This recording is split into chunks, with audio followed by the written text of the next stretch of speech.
Good evening, everybody. President Obama and British Prime Minister Gordon today calling for a new world order to tackle our global economic crisis.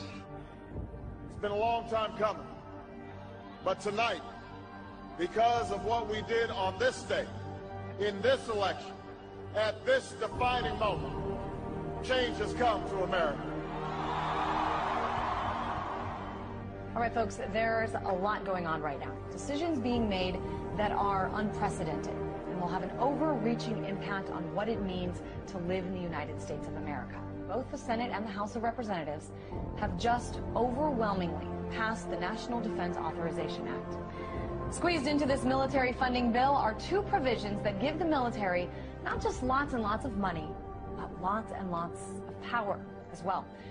A new generation of surveillance drones could soon be watching us all. The Federal Aviation Administration is expected to announce plans to expand the use of domestic drones in American airspace.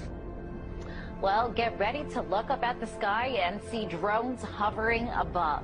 As of now, unmanned aircraft could only be used by military airspace and by certain law enforcement agencies. But this week, Congress passed a bill that would allow for commercial and private use of the drones. I have two words for you. Predator drones. You will never see it coming.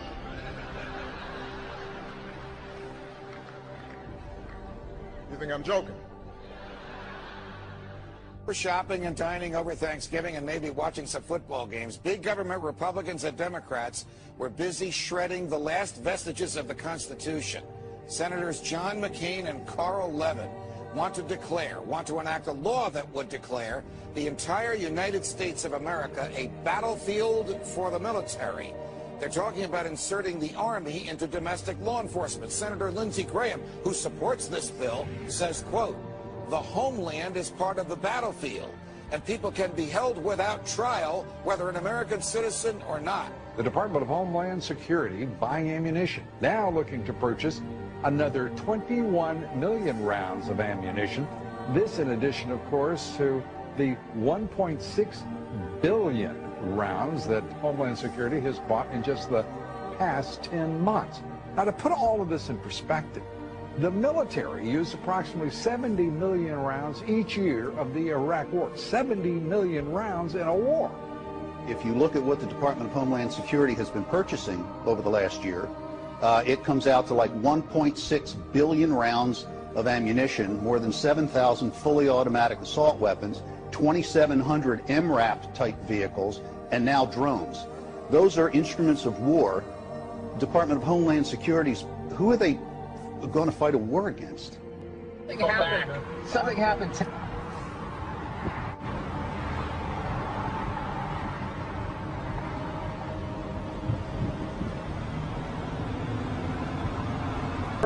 The affirmative task we have now is to actually create a new world order. Important breaking news out of Boston: a pair of bombings rocked the finish line at the historic Boston Marathon. It was never meant that we would have this gigantic police force from the federal government. I mean, we had martial law up there, FBI and all these agents coming in and closing things down, going to people's houses. Do we close down cities because there's 10 murders over the weekend in Chicago? We don't do that. But here we close down a whole city, not even allowed to go to a baseball game. I mean, I think it's very, very scary when I look at some of those pictures. The military likes to perform war games, so that's why we're seeing military on the streets practicing.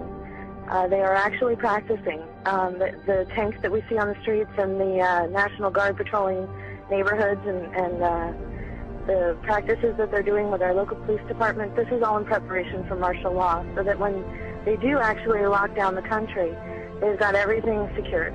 Law. Particularly to hear President Obama claim the power to keep people in prison indefinitely with no charges against them, no conviction, no sentence, just imprisonment.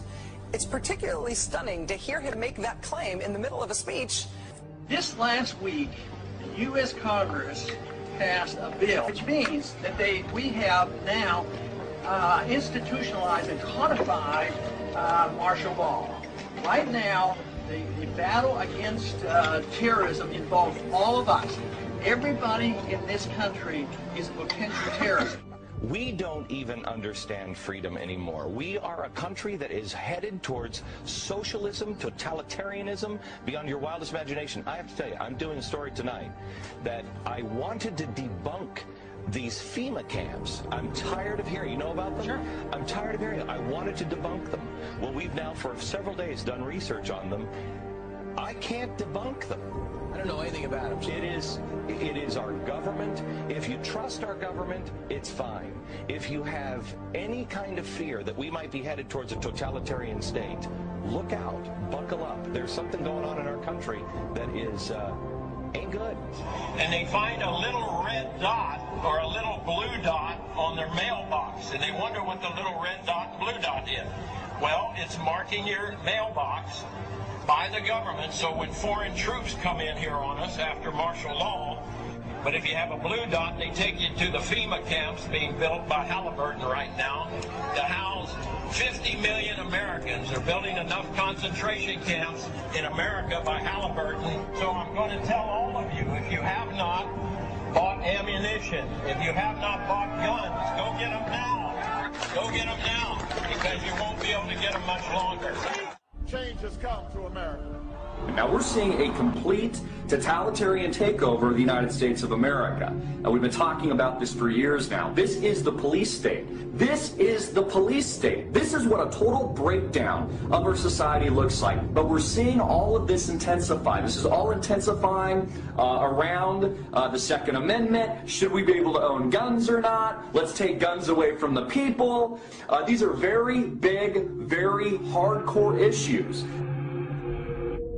No matter what your purpose is, you must leave. If you do not disperse, you may be arrested and or subject to other police action. The use of riot control agents and or less lethal munitions, which could cause risk of injury to those who...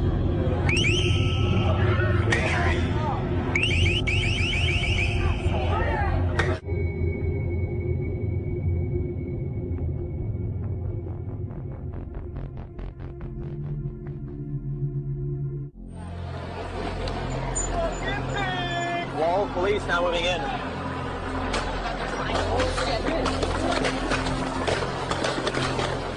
City of Pittsburgh Chief Police, I hereby declare this to be an unlawful assembly.